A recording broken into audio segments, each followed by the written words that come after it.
나는 윤석열을 모른다. 건설업자인 윤중천 씨가 마침내 입을 열었습니다. 윤석열을 모른다. 이 문제는 바로 윤석열 총장이 윤중천 씨로부터 별장 접대를 받았다는 의혹을 한 매체가 보도를 했죠. 이 주말 사이에 상당히 빠른 속도로 입장이 터져나오고 있거든요. 먼저요. 지금 여한섭 당시 김학의 수사단장 발언과 보도를 했던 한겨레 기자까지 들어보시도록 하겠습니다. 윤석열 검찰총장이요. 김학의 전 법무부 차관 스폰서로 알려져 있죠. 건설업자입니다. 예? 윤중천 씨의 별장, 원주 별장이죠. 원주 별장에 들러서 접대를 받았다라는 윤 씨의 진술이 나왔다. 진술이 있었다라는 게 핵심이고요. 예. 이것에 대해서 추가 조사 없이 마무리됐다라는 것 또한 다른 핵심입니다. 이게 수사 기록에 포함된 자료가 2013년에 있었으니까 벌써 6년이나 묵었던 거죠. 예. 수사 자료를 재검토하는 과정에서 윤석열이라는 이름을 확인을 했고요. 윤 씨의 전화번호부나 압수된 명함, 다이어리 등을 재검토하면서 발견을 한 겁니다. 접대라는 말 자체가 없고 네. 아는지 여부에 관해서 네. 본 적도 있는 것도 같다 이런 취지의 아주 애매모호한 한 줄이 있는데 그 외에는 없는 겁니다. 현재 윤중천 씨는 구속이 된 상태로 재판을 받고 있는 것으로 전해지고 있습니다. 근데 변호인을 통해서 전해진 이야기였는데요. 구체적으로 어떻게 입장을 정확하게 밝힌 겁니까? 장성조 소장님. 근데 윤중천 씨는 네. 나는 윤석열 씨를 모른다.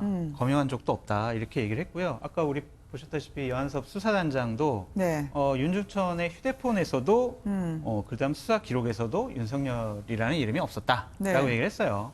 그리고 뭐 조국 장관 같은 경우도 민정수석 때 이런 의혹이 있었지만 내가 뭐 조사해 보니까 사실 무근이라고 판단했다. 네. 그리고 이제 뭐 청와대도 이 부분에서는 뭐 침묵하고 드릴 말씀이 없다라고 얘기를 했는데 결국에는 이거는요 정치적인 의도를 가진 네. 좀 흠집내기성 해프닝으로 끝날 가능성이 높아요. 왜냐하면 이 사건이 벌어진 이것이 보도된 시점이 그 우리 조국 장관의 측근인 네. 윤모 총경이 구속 시점에서 나온 타이밍 뉴스거든요. 네. 그러니까 이게 자칫 잘못하다 보면 이런 식으로 이제 검찰총장과 검찰 흠집 내기를 하려고 하는 건데 우려되는 거가 있어요. 그러니까 정경심 교수를 구속할 때쯤 또 우리 윤석열 총장과 윤석열 총장의 부인 또 장모 이런 네. 분들과 관련된 또 흠집 내기성 어떤 보도가 나오지 않을까. 그래서 검찰 수사를 좀 혼선을 주고 흠집 내게 하려는 것이 아닌가. 네. 그러한 생각도 듭니다. 네. 밤사이의 상황을 전해드리면서요. 왜 이 기사가 나왔는지, 이게 무리한 기사였는지 아니면 제2의 최동욱 총장을 예고했던 음모까지 곁들인 건지를 분석을 해보려고 합니다. 그렇지만 먼저요. 당시에 이제 조사하셨던 분들 그리고 검찰 수사단 관계자들 전원까지는 아니지만 상당수 분들이 지금 이 논란에 대해서 정면 부인을 하고 있거든요. 왜 그럴까요? 일단 관련자 김영희 변호사까지 발언을 했었죠. 그렇습니다. 김영희 변호사도 얘기를 했는데 네. 그 내용도 보면 본인이 이제 대변인 역할을 했었거든요. 그 당시에 네. 과거사 진상조사위원회에서 조사 내용 전체를 살펴봐도 윤석열 총장에 대한 얘기가 없었다는 거예요. 그렇다고 하면 진상조사위원회에서도 윤석열 총장의 관여성이나 개입성을 전혀 네. 파악하지 못했고 그런 내용 자체가 수사 내용이 없었다고 하는 거니까 네. 그렇다고 하면 윤석열 총장에 대한 어떤 그 혐의 이런 부분들을 검찰이나 아니면 과거사 진상조사위원회에서는 전혀 보고 있지 않은 것 같아요. 그런 차원이라고 보고 그럼 한겨레는 어떻게 보느냐? 제가 볼 때는 한 가지 차이라고 보거든요. 네. 그 면담 조사서라고 하는 면담 조사서 그 한 장 때문에 결국 이 문제가 저는 나왔다고 생각을 해요. 면담 보고서에 그 윤중천이 했다는 말로 기록돼 있는 그 내용을 보면 윤석열 총장을 본 것 같기도 하다 이 얘기가 들어 있어요. 네. 한겨레에서는 아마 이걸 가지고 이 부분이 검찰이 수사를 제대로 안 하고 또 과거사 진상조사위원회에서 수사를 제대로 안 하고 덮은 거 아니냐 이렇게 주장을 하는 것이고 지금 이제 여한섭 단장의 얘기를 우리가 들었는데 여한섭 단장은 그렇게 얘기하는 거잖아요. 그 면담 보고서 있는 거 맞다. 네. 그리고 거기에 본 것 같다라는 진술도 있다. 그런데 그것 때문에 불러서 윤중천에 직접 확인해 봤더니 윤중천은 그런 사실 한 얘기한 적이 없다고 얘기를 했다는 거예요. 네. 그리고 윤중천이 갖고 있는 여러 가지 물증을 봤을 때 예를 들면 휴대전화 목록이라든지 명함첩이라든지 이런 걸 봤을 때 윤석열 총장에 관련된 내용이 전혀 없다는 거죠. 이름도 없고 전화번호도 없고. 그렇다고 하면 더 이상 수사할 가치가 없다고 판단해서 수사를 하지 않은 것이고요. 근데 한겨레는 이제 이 부분을 네. 수사를 하지 않은 것에 대해서 덮은 거다 이렇게 좀 접근해서 보고 있는 것 같아요. 그러다 보니까 차이가 있는 것으로 보여지는데 수사에 관련된 많은 사람들의 동일한 얘기는 결국 윤석열 총장과 윤중천은 직접적인 관계가 없다고 나오고 있는 상황이기 때문에 네. 지금 상황에서 한겨레가 또 다른 어떤 증거나 아니면 관련된 어떤 그 자료들을 제시하지 않는 이상은 네. 문제를 키워가기는 좀 어렵지 않겠나 이런 생각이 듭니다. 첫 보도 이후에 다음 날 이제 한겨레 보도에서는 검찰의 해명이 조금씩 시차를 따라 달리했다라는 정도의 기사가 나왔는데요. 이 본격적인 2차 기사는 아직 확인을 하지 못했던 상태였습니다. 김종욱 교수님께 좀 여쭤보고자 합니다. 왜냐하면 이 성접대 의혹, 이 김학의 사건과 관련한 진상조사 깊숙이 관여한 3명으로부터 들었다라는 게 이제 한겨레 기자가 얘기한 취재원입니다. 보통 이제 취재원 잘 안 밝히긴 하는데요. 이게 맞을지 틀릴지 이제 기자분들은 누군지를 알고 있을 텐데 관련자들은 이제 이 사건을 조사한 분들은 기록도 없다. 말씀하셨던 것처럼 근거가 없으니까 더 들여다볼 필요가 없다고 했습니다. 어떻게 봐야 될까요? 일단 저는 언론이요. 그러니까 진영이나 어떤 정당의 편향성을 갖게 되면 팩트를 가지고 와서 이상하게 교묘하게 섞어내는 일들을 많이 하는 경우들이 있는 것 같아요. 저는 근데 제가 볼 때 그런 거죠.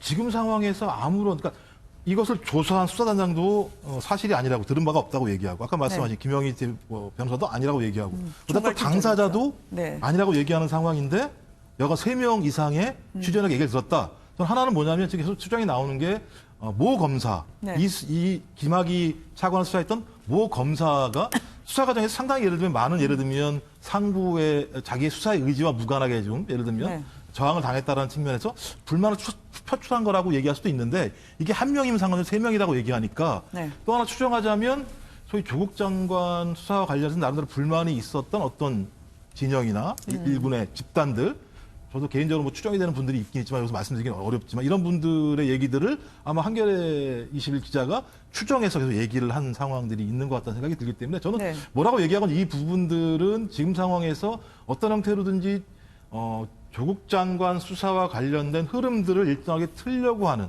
의도들이 개입돼 있는 언론보다라는 생각이 들기 때문에 이것이 어떤 신문이건 아니면 진보 보수 신문이건 상관없이 상당히 나쁜 의도의 기사를 가지고 있는 상황이다. 왜냐하면 아까도 말씀하셨지만 지금 상황에서 가장 핵심적인 문제는 뭐냐면 이 사건의 아주 핵심인 정경심 교수에 대한 구속영장 발부 시점 문제와 연동돼 있기 때문에 이것이 아무리 좋은 의도를 가지고 있다고 하더라도 정확한 팩트가 없다면 나중에 한겨레가 어떤 후속 보도를 할지는 모르겠지만 그게 없다면 전 누가 뭐라고 하더라도 이것들은 정치적인 어떤 의도성들을 다분히 가지고 있는 기사라고 볼 수밖에 없다는 생각이 듭니다. 예. 한겨레 신문 기자 이야기가 나왔는데요.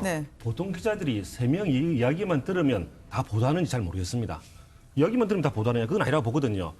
보도내 워터게이트 이후에 보통 3명이 이제 기자분들 사이에서 상식이 됐죠. 상식됐습니까? 예. 그럼 3명 들었다 하더라도 최소한 기자라면 그 3명의 말이 사실인지 확인 절차는 받아야 되는 거 아닌가요? 실제로 지금 어쨌든 고소를 했으니까 이번에 윤석열 총장이 해당 기자를 고소를 했으니까 어차피 재판에 가게 될 텐데 재판 가서 가장 확인하는 부분은 사실인지 아닌지 허위일 수도 보도를 할 수 있습니다. 다만 허위라 하더라도 그 기자가 허위임을 알 수 있었는가, 사실이라고 인정할 수밖에 없었는가라는 어떤 그 부분에 대한 판단이 있는데 과연 기자가 그 부분에 대해서 깊이 있게 조사를 했는지 모르겠어요. 혹은 아까 정치적 의도 이야기를 했는데 만약 정치적 의도가 있었다면 일부러 혹은 태만해서 그 부분을 누락시키고 일단 보도에 급급해서 혹은 다른 정치적 의도로 보도를 했다면 이건 정말 큰 문제로 생각하는데 가장 중요한 부분은 제가 생각하기에는 결국 지금 정부 여당에서 지금 조국 사태에 대한 어떤 출구 전략 속에 가장 중요하게 이야기되는 것이 바로 동반 사태 아니겠습니까? 윤석열 총장과 조국 장관의 동반 사태인데 이 동반 사태를 하기 위해서 저는 동반 사태를 왜 이야기를 하는지 잘 모르겠어요. 사태를 한다면 당연히 문제의 원인을 제공인 조국 장관만 사태를 하면 되는데 굳이 윤석열 총장까지 같이 끼워서 동반 사태를 하는 이유가 저는 따로 없다고 보는데 그 이유를 만들기 위해서 그 명분을 축적하기 위해서 이런 어떤 계속적인 문제를 제기하는 거 아닌가라는 생각이 들 수밖에 없게 되는 거죠. 그러면 부대변인 보실 때는 분명히 정치적 이해관계에 따라서 뭔가 음모를 갖고 접근했을 거다라고 보시는 건가요? 예, 당연히 만약에 적어도 기자가 이 정도 확인을 하지 않은 상태에서 지금 무슨 자기가 보도를 했는데 당사자들이 전부 다 부인하고 있지 않습니까? 근데 당연히 기자였다면 당사자들한테 전화 한번 해서라도 지금 문제돼서 이완섭 단장이나 이런 사람들 확인하는 절차를 당연히 거쳤을 거라고 보는데 그 사람들이 확인 절차를 거쳤다면 당연히 아니라고 이야기를 했을 텐데 그런 과정을 거쳤음에도 불구하고 이렇게 보도를 할 수 있는가?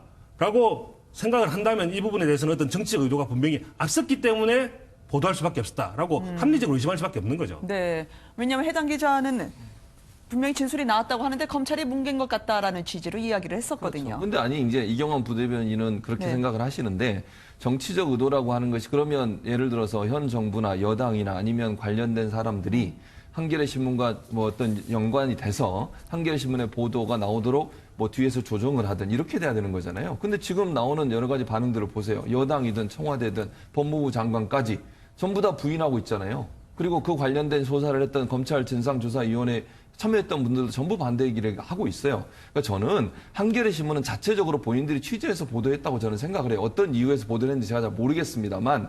그래서 이게 마치 현 정부와 연관돼 있거나 현 정부가 이걸 뭐 어떻게 조정을 하거나 이렇게 보는 건 저는 타당하지 않다고 봅니다. 지금 상황에서는. 왜냐하면 네. 현 정부에 관련된 모든 사람들이 이 부분에서 지금 부정적인 얘기를 하고 윤석열 총장 입장을 더 옹호하는 상황이잖아요. 지금. 그리고 심지어 뭐 진보 진영 분류는 김호준 씨까지도 나서서 이거는 윤중천이 거짓말한 거다 이렇게까지 얘기한 걸 보면 현 정부가 윤 총장에 대해서 흔들려고 한다거나 아니면 무슨 뭐 윤 총장을 물러나게 한다거나 이런 의도를 가지고 한겨레 보도를 했다 이렇게 보기는 어렵다고 저는 봐요. 그러니까 한겨레는 자체적으로 저 보도를 하면서 왜 보도를 했는지 분명히 밝혀야 되고 근거가 있다면 그 근거를 밝혀야 되는 거죠. 지금 상황에서는 그런 부분에서는 뭐 한겨레가 왜 보도했는지 제가 잘 모르겠습니다만 그 자체가 전체적으로 현 정부와 연관돼 있다고 연결짓기는 아직은 이르다 이런 생각이 듭니다. 저도 당연히 뭐 현 정부와 지금 이 단계에서 어떤 네. 인사와 연관됐다 저는 그렇게 표현한 적 없고요. 저는 한겨레의 정치적 의도를 이야기했을 뿐입니다. 당연히 한겨레가 어떤 출구 전략으로 현 정부 여당의 어떤 출구 전략을 만들어주기 위해서 이런 거 그런 합리적인 생각 충분히 가능하고 지금 교수님도 그 이야기는 안 하셨고 제가 언제 현 정부 인사와 뭐 어떤 한겨레 공모해서 이런 이야기 한 적이 있습니까? 그걸 저는 그런 이야기 한 적이 없고요. 다만 정치적 의도라는 이야기는 한겨레 정치적 의도가 있을 수가 있다라고 이야기하는 거죠.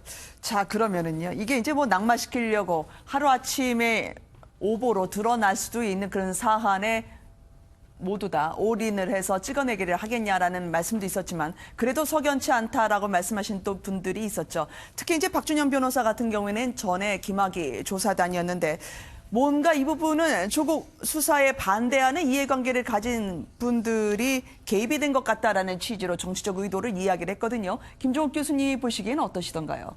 그러니까 저는 이 부분은 네. 정부나 여당은 관여하기는 어렵다고 봐요. 왜냐하면 검찰총장은 누가 검증을 했습니까? 네. 조국 장관 민정수석이 검증을 했었기 때문에 소위 예를 들면 이런 부분들을 정부나 아니면 여당에서 기획한다? 그런 건 아예 불가능한 싸움이고 제가 볼 때는 그건 머리가 나쁜 거죠. 그렇게 접근하는 것 자체는 제가 볼 때는. 근데 저는 최근 무슨 상황이 벌어지냐면 조국 장관이 무혐의다. 아무런 문제가 없다. 근데 소위 야권이나 검찰이 너무나 과도하게 지금 수사를 해서 털고 있다라고 하는 분노를 느끼는 분들이 상당히 많고요. 그것들을 확증적으로 사실로 아는 분들도 꽤 많아요. 저는 그러니까 이런 분들 입장에서는 뭐냐면 저도 뭐나 하나 증거가 나오게 되면 그 증거 자체가 예를 들면 이런 식으로 활용될 수 있다고 생각하시는 거예요. 그러니까 저도 조국 장관을 지키기 위해서이거나 아니면 또는 검찰의 과도한 수사에 대해서 분노를 느끼는 분들이거나 이런 분들 같은 경우가 이런 상황들의 팩트들을 갖다가 예를 들면 다양한 팩트를 가지고 조합을 해서 네. 이 조합을 통해서 어떤 형태로든지 좀 도와주고 싶어하는 마음들이 있는 것 같아요. 근데 문제는 뭐냐면 핵심적 사안은 지금 누가 뭐라고 그래도 조국 장관을 구하냐 구하지 않냐의 문제가 아니지 않습니까? 지금 가고 있는 부분들은 네. 검찰 개혁을 할 수 있는 사회적 합의를 뭐 하느냐의 문제인 건데 제가 볼 땐 지금 차원의 문제는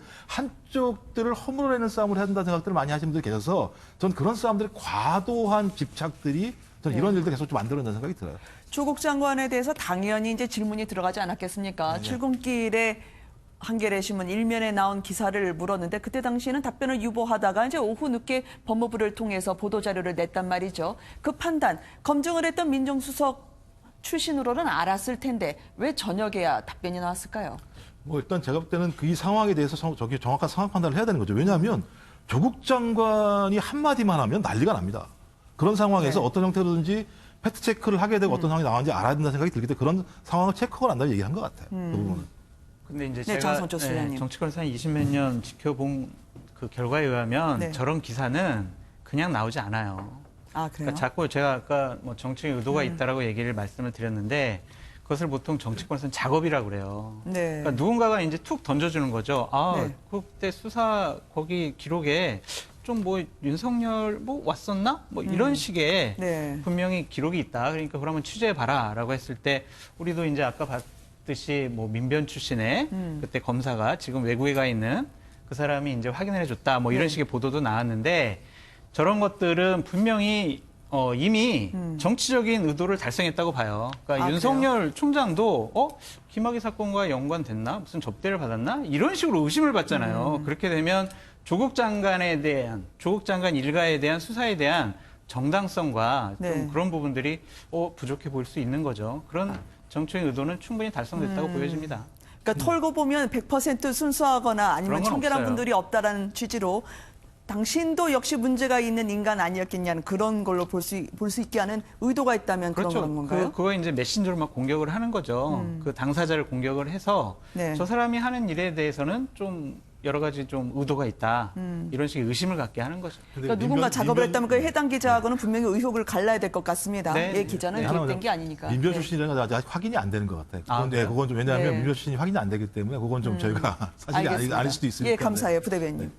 예, 뭐 정치적 의도 아까 그 이미 관철됐다. 저도 거의 동의하는 편이거든요. 왜냐하면 이게 사실이 아닌 게 명백하다 하더라도 네. 일단 그 나왔기 때문에 지금 어쨌든 정치적 의도 이야기했지만 아까 분명히 말하지만 어떤 뭐 정부 여당 인사와 공모했다는 이야기는 전혀 아닙니다. 어쨌든 그 기자든 네. 어떤 한겨레 사든 어떤 정치적 의도가 있었는데 이건 내었을 때 어떤 그런 근거가 조금이라도 말이 나왔다면 그 자체로 불리할 것이 없다라고 내면서 어떤 윤석열 총장을 동반 사퇴하려고 하는 어떤 명분을 축적하는 하나의 요소는 분명히 된 거죠. 이런 일들이 계속 발생이 되면 윤석열 총장 논문가 잘못하고 있는 거 아닌가라는 인식을 계속적으로 심어주기 때문에 네. 그런 부분의 의도는 충분히 합리적으로 의심할 수 있고 실제로 그런 의도가 있을 수 있다고 저는 생각을 하고요. 또 네. 그것도 이야기했던 대로 그 효과는 거뒀다. 저는 이렇게 봅니다. 네, 일파만파의 파장이 있었죠. 그런데 박지원 의원이 다시금 이 조국 장관과 윤석열 총장이 운명 공동체라는 말을 다시 한번 확언을 하던데요. 그게 어떤 취지였을까요, 최 교수님? 아무래도 이제 윤석열 장관, 조국 장관 두 사람 다가 네. 이 문제에 대해서 여러 가지 이제 책임을 나눌 수밖에 없는 상황이 아니겠나 이렇게 분석하시는 것 같아요. 이건 또 네. 박지원 의원의 분석이시니까. 그리고 공동 운문처란 말도 사실은 이제 어떤 결과가 나오든 제가 볼 때는 양쪽 다 피해를 볼 가능성, 피해라는 표현보다는 어떤 영향을 받을 가능성 네. 충분히 있다고 봅니다. 어떤 결과가 나오든 마찬가지입니다. 이 조국 장관에 대한 어떤 그 조국 장관 일가에 대해서 조사한 내용에 어떤 결과가 나오든 검찰총장 입장에서도 물론 원칙대로 하겠죠. 원칙대로 네. 한다고 저는 봅니다. 그렇게 해야 된다고 생각을 하고 그렇다 하더라도 그리고 끝나고 나면 본인도 일정 부분 영향을 받지 않겠습니까? 또 조국 장관도 마찬가지라는 생각이 들고요. 네. 그래서 제가 볼 때는 이 수사는 두 사람이 누가 한 사람이 이기고 지고의 문제는 아니라고 봐요. 그러니까 박지원 의원이 얘기했듯이 조국 장관이나 윤석열 총장 모두 다 이번 이제 조국 장관 가족 관련된 수사에서 네. 영향을 받을 수밖에 없고 그것이 어쨌든 본인들의 어떤 차후의 행보나 아니면 어떤 그 위치에 영향을 미칠 가능성이 있다 이렇게 분석한 거라고 보여집니다. 네. 이 주말 새 이틀 사이에 상당히 이 논란에 대해서 많은 분들이 해명을 하면서요. 민감한 시점엔 분명했지만 시시비비를 가려가고 있는 것 같습니다. 김종욱 교수님, 본의 아니게 또 최동욱 총장만 과거 일이 소환이 돼가지고 말이죠. 그러니까 저는 예를 들면 네. 계속 이런 문제가 과거의 아픈 상처들만 들춰내는 것 같아서 좀 그런 네. 건데요. 저는 핵심적으로 이렇게 저희가 좀 상황을 좀 잘 봐야 된다는 게 뭐 최동욱 그 옛날 검찰총장 얘기는 아닌 건데요. 뭐냐면 그 공동 운명체라는 말 있지 않습니까? 네네. 저는 예를 들면 의도하지 않게 지금 검찰 개혁이 의문의 1승을 하고 있어요. 여하간 그래요? 상관없이요. 여하간 조국 장관에 대한 논란도 많고 검찰총장 논란도 많지만 적어도 국민들 사이에서 검찰 개혁이라고 하는 가치들은 확인된 것 같고 그런 것들 의도와 무관하게 예를 들면 개혁들이 벌어지고 있다는 측면에서는 저는 얘기해야 될 게 뭐냐면 과거의 아픈 상처를 드러내는 것보다 앞으로 나아가야 될 과제에 대해서 얘기를 해야 되는데 제가 모든 얘기들은 지금 과거를 털어서 과거의 사례가 나쁜 게 있었으니까 지금도 그게 나쁜 거다라고 얘기를 해버리게 되면 저희가 지금부터 앞으로 한 발도 못 나가는 상황이 벌어진다. 저 그래서 제발 좀 과거에 아픈 상처가 있는 분 얘기는 네. 드러내지 않는 게 좋겠다 이런 생각을 합니다. 예, 지금 박지원 의원하고 동일한 취지인데요. 네. 원래 박지원 의원이 운명 공동체를 얘기했을 때는 조국 윤석열뿐만 아니라 네. 문재인 대통령까지 3인이 운명 공동체라고 그렇죠. 얘기를 했어요. 예. 근데 운명 공동체라는 말을 그 자체로 들으면 아무 뜻이 없는 것 같지만 저는 이 말은 이해관계가 동일하다. 네. 이렇게 해석을 합니다. 이해관계가 동일하니 지금 서로 싸우지 말고 네. 왜 서로 싸우고 있냐. 사실 이해관계가 동일한 사람들끼리 운명 공동체끼리 싸우지 말고 서로 자기들이 유리한 방향에서 합리적 네. 사실관계를 덮든지 표현이 죄송합니다.